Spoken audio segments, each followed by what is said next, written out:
Because we're dealing with a principle that is infinite, that knows no limits. And this principle covers every single area of our lives.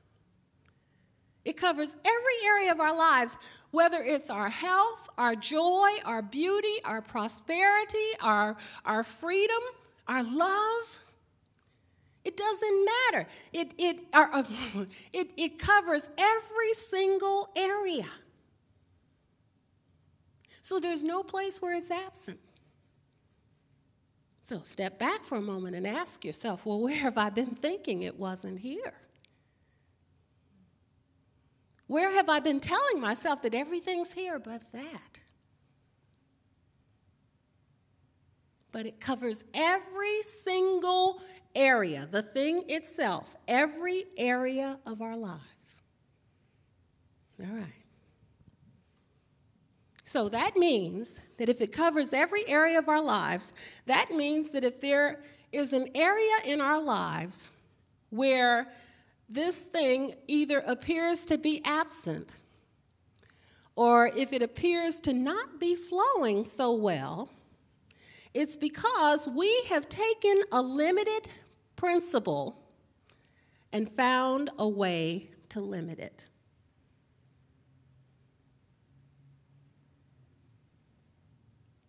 But it doesn't mean that it's not still infinite. It is.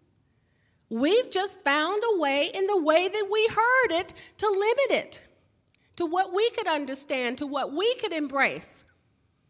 And yet there's so much more. So see, that's why we're told to never confuse religious science with religious scientists. That's exactly the reason, because we don't necessarily hear things in the way that they are said to us.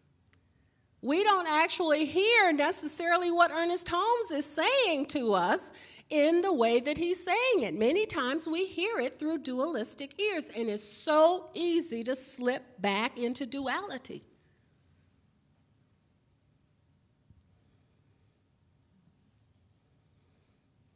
See, but if we can only demonstrate at the level of our understanding, at the level of our comprehension of our relationship to this infinite principle, then we recognize that it's not the principle that needs to change in any way, shape, or form. It's our comprehension. It's our understanding. It's our awareness. It's our acceptance of this principle. So that's really what I'm talking about this morning. When I'm talking about the thing itself, I'm talking about the thing itself, but I'm also talking about our acceptance of our relationship to it. Because I said this all the time, it does us no good to recognize how good and how powerful and how wonderful and how awesome this power is if we don't realize that we are individualizations of it. Because if we don't, we have just created one more dualistic idea, one more area of separation.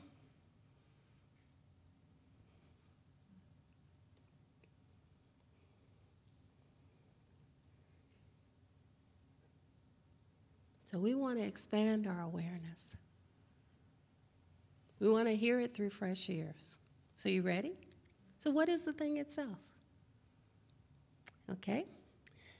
It's a power for good that's not in the universe. Ah, you heard that. Okay. See, it's a power for good that's not in the universe. It's a power for good that is the universe. Okay? Now, I bet you there are people in this room that just heard that for the very first time this morning.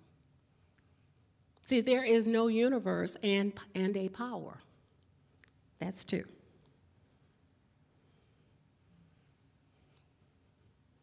There's only one. There is a power for good, the universe, that we live and move and have our being in right here and right now. Now, I want to tell you why that's important. First and foremost, because this power is omnipresent. In fact, it's not omnipresent, it's omnipresence. Okay? It's omnipresence, which means that there's never a time when you are one place and this power is somewhere else. Yeah, I know. How many times do we think, well, it just hasn't shown up yet? No. No. Our prosperity has to be here right now. Our health has to be here right now. Our joy has to be here right now. Our love has to be here right now, because there's never a time when it's somewhere else. It's omnipresence. Now, tell you why else. Another reason that's important, because this power is the all-known. It knows what to do and how to do anything that we have called upon it to do. That's called omniscience. Okay? Which means, okay, it's omnipresence, which means that it's right where we are. It's the all-known, so the all-known has to be right where we are. That means that we're never without our answers. Well, my answer is coming. No, your answer is here. And what happens when we begin to recognize that our answer is here? It shows up. When we begin to accept that our answer has to be here right now, it shows up. It has to be revealed. Now, I'll tell you why else that's important. It's important because this power is everywhere active. It's omni-active. That means that there's never a time when it's not working. It doesn't take days off. Okay? Now, that's critical. Okay? Because many times people think that this power has just taken a day off and it'll catch up with us at some point in time. But that's not going to happen, is it? It's here. It's here now. It's revealing to us whatever it is that we are aware of and we are accepting. And what's the other reason that it's important to understand this power as the oneness that it is? Because this power is omnipotence. The all power and the only power. Now, why is that important? Because if it's the only power, then it has no other power to overcome. When we're going through lack and limitation, prosperity and abundance doesn't have to overcome lack and limitation. There's only one power. It has nothing else to contend with. And if you go back to Genesis, that's why you read in the first couple of verses of Genesis where it says, in the beginning, God said, let there be light, and there was light. Well, why is that? Because there was nothing else in the mind of God that could interfere with that idea.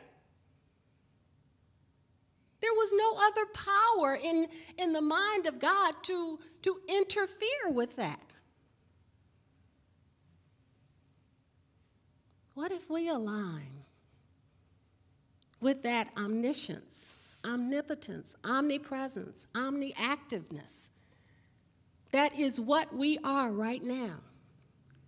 Then what else would we have to contend with?